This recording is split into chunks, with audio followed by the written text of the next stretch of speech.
អង្គុយម្នាក់ឯងសំឡឹងមើលខ្មៅងងឹតនឹកដល់រឿងពិតដែលរូបអូនបានសន្យាថានឹងស្រឡាញ់រួមរស់ដល់ចាំងជរីតែពេលនេះវិនិច្ឆ័យព្រោះអូនអ្នកថ្មីម្នាក់ទៀត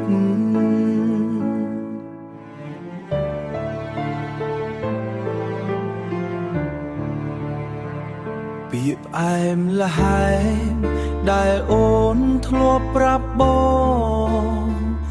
ឥឡូវคล้ายជាចុងដាវចាំងទម្លុះបេះដូងបងខំលះបង់គ្រប់យ៉ាងដើម្បីស្នេហ៍យើងតែចុងក្រោយសល់ត្រឹមស្នាមរបួសដែលអូនទុកឲ្យ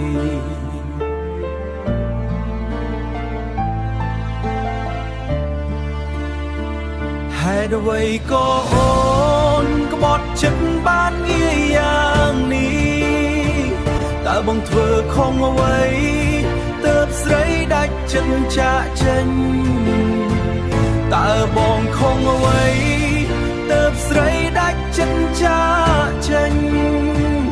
ឲ្យបងសុំទោសបើបងមិនល្អដូចគេ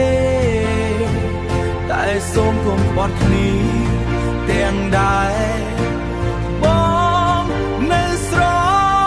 ឡាញ់ខ្លាំងបេះដូងមួយនេះបែកខ្ទេចខ្ទីអង្ហើ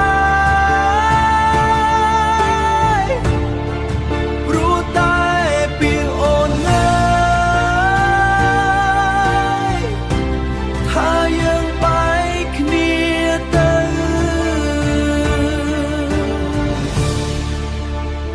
មិនអីទេមាសមេ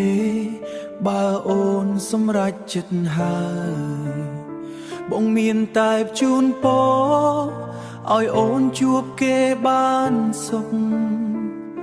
ចំណែករូបបងនឹងរៀនរស់ក្នុងភាពទុក្ខ